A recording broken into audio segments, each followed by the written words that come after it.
Mukhlisin itu dalam keadaan ikhlas artinya memurnikan ketaatan lahuddina hunafa dalam menjalankan agama yang lurus.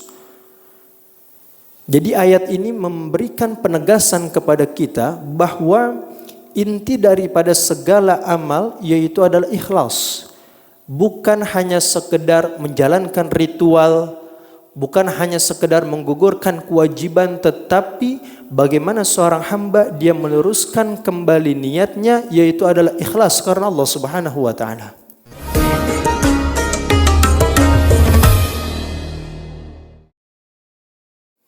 Kalau kita kan beda. Betapa banyak di antara kita yang kalau melaksanakan ibadah, wabil khusus dalam Ramadan ini ketika kita menjalankan ibadah puasa, tetapi sesungguhnya bukan karena Allah Subhanahu wa taala melainkan karena sesuatu yang lainnya. Betapa banyak di antara kita yang melaksanakan ibadah puasa itu didasari karena gengsi. Kita udah tua, udah bangkotan, ngelihat anak tetangga bocah 5 tahun dia puasa, kita nggak puasa, malu kita. Akhirnya kita ngerjain itu puasa karena gengsi. Melaksanakan tarawih begitu juga.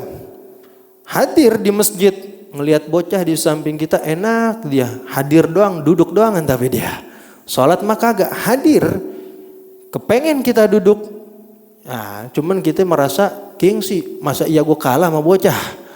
Nah, jadi tuh kadangkala hal-hal seperti itu kita lakukan ibadah bukan karena Allah. Makanya Al-Imam Syamsuddin Al-Qurtubi di dalam kitab tafsirnya, Tafsir Al-Qurtubi, beliau menafsirkan ayat tadi dengan mengatakan wa hadza dalilun ala wujubin niyyah fil ibadat. Fa innal ikhlas min amalil qalbi wa huwa alladhi yuradu bihi wajhullahi ta'ala la ghairihi. Beliau sampaikan ayat tersebut itu menunjukkan bahwa wajibnya seorang hamba melangsungkan niat dalam segala bentuk macam ibadah. Karena ikhlas itu termasuk daripada pekerjaan hati. Jadi kalau kita beribadah bukan hanya fisik saja yang bekerja, tetapi hati pun juga harus ikut bekerja. Bagaimana hati itu bekerja? Yaitu adalah wajhullahi ta'ala la ghairi. Hati ini bekerja dengan dia ditanamkan di dalam hati tersebut, yaitu adalah mengerjakan ibadah karena Allah, ikhlas, bukan karena apapun.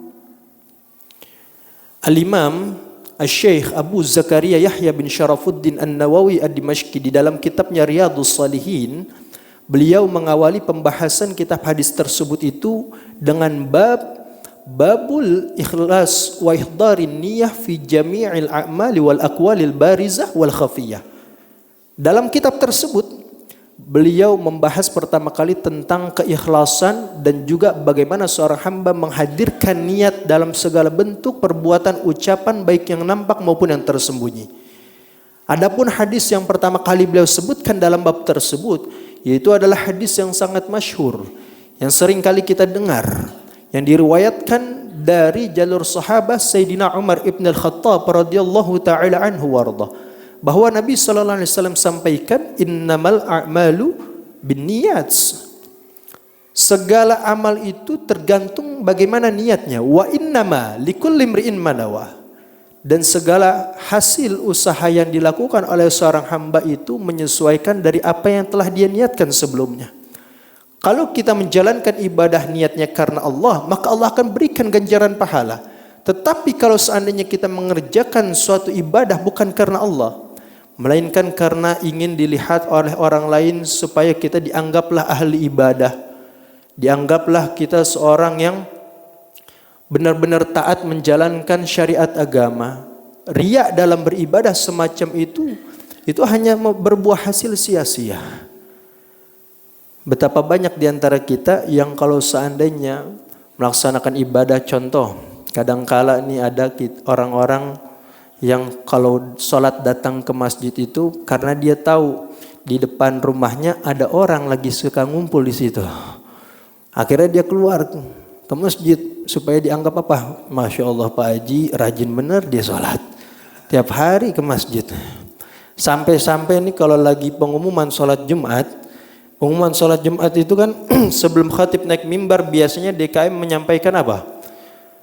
Terima kasih banyak ya kepada beberapa donatur yang telah menyumbangkan sebagian hartanya untuk kemakmuran masjid ini. Akhirnya apa? Orang itu kalau mau bersedekah bukan karena Allah, melainkan apa? Kepengen orang satu kampung tahu kalau dia lagi sedekah buat masjid. Biar disebut si fulan bin fulan dia telah menyumbangkan hartanya 10 juta misalnya. Wah, senang dia disebutkan di hadapan manusia. Maka dari itu saya teringat sebuah kisah seorang ulama besar yang bernama Al-Habib Abdullah bin Husain bin Tahir. Jadi Al-Habib Abdullah bin Husain bin Tahir ini adalah seorang ulama yang beliau mengarang qasidah Ya Arhamar Rahimin Farrij A'lal Muslimin. Beliau yang mengarang qasidah Salamullah Ya Sadah yang biasa kita baca kalau hendak berziarah. Yang beliau juga mengarang salah sebuah kitab yang sangat fenomenal yang seringkali dikaji di berbagai pondok pesantren, yaitu adalah kitab Sulamut Taufiq. Beliau seorang yang luar biasa yang bahkan dikatakan kana khuluquhu ihya wa ziyadah. Beliau Al-Habib Abdullah bin Husain bin Tahir akhlaknya itu seperti kitab Ihya Ulumuddin karya Hujjatul Islam Al-Imam Al-Ghazali. Wa ziyadah, bahkan lebih dari itu. Saking mulianya, beliau ini sampai mengatakan ma fa'altu makruhan wala hamamtu bih. Aku tidak pernah melakukan hal-hal yang makruh dan aku tidak pernah berniat untuk melakukannya. Jangankan melakukan yang haram, melakukan yang makruh saja beliau tinggalkan.